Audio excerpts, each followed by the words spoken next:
Hey guys, let's get into the next one.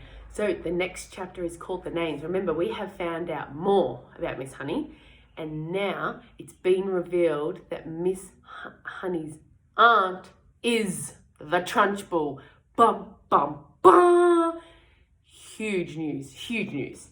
What's Matilda going to do with this information? Miss Trunchbull, Matilda cried, jumping out about a foot in the air. You mean she is your aunt? She brought you up? Yes, Miss Honey said. No wonder you were terrified, Matilda cried. The other day we saw her grab a girl by the pigtails and throw her over the playground fence. Oh, you haven't seen anything, Miss Honey said. After my father died, when I was 5.5, she used to make me bath myself all alone, and if she came up and thought I hadn't washed properly, she would push my head under the water and hold it there. But don't get me started on what she used to do. That won't help us at all. No, Matilda said, it won't. We came here, Matilda said, to talk about you. And I've been talking about nothing but myself the whole time. I feel like a fool. I am much more interested in just how much you can do with those amazing eyes of yours. I can move things, Matilda said. I know I can. I can push things over. How would you like it, Miss Honey said, if we made some very cautious experiments to see just how much you can move and push? Quite surprisingly, Matilda said, if you don't mind, Miss Honey, I think I would rather not. I want to go home now and think about all the things I've heard this afternoon. Miss Honey stood up at once. Of course, she said. I've kept you here far too long. Your mother will be starting to worry. She never does that, Matilda said. But I would like to go home now, please, if you don't mind. Come along then, Miss Honey said.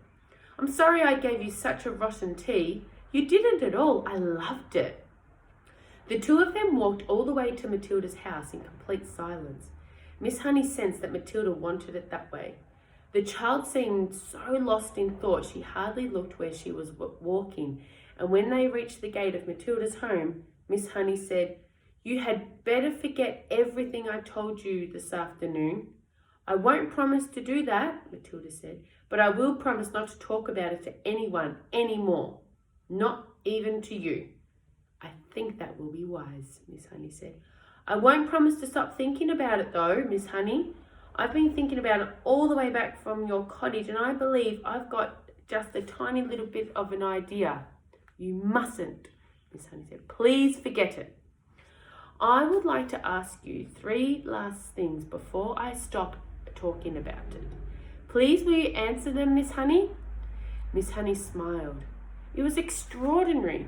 She told herself how this little snippet of a girl seemed suddenly to be taking charge of her problems, and with such authority too.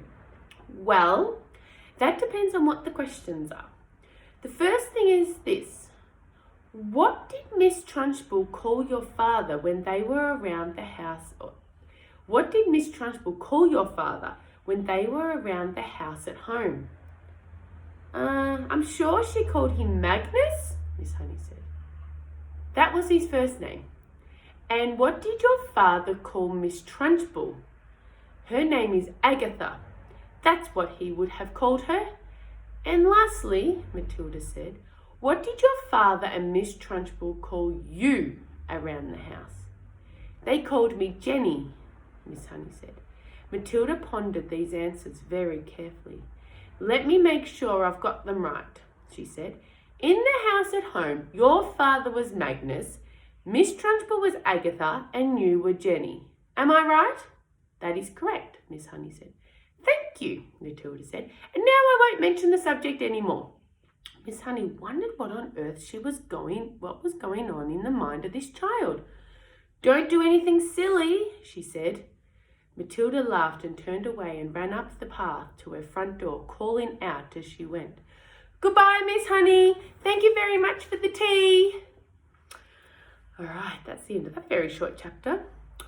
Let's have a think. Why do you think Matilda wanted to know the names of Miss Honey's father, Miss Trunchbull's first name, and what they referred to Miss Honey as? I have a feeling that maybe there's a little plan happening in Matilda's mind. Let's check in again next week. Thanks, guys.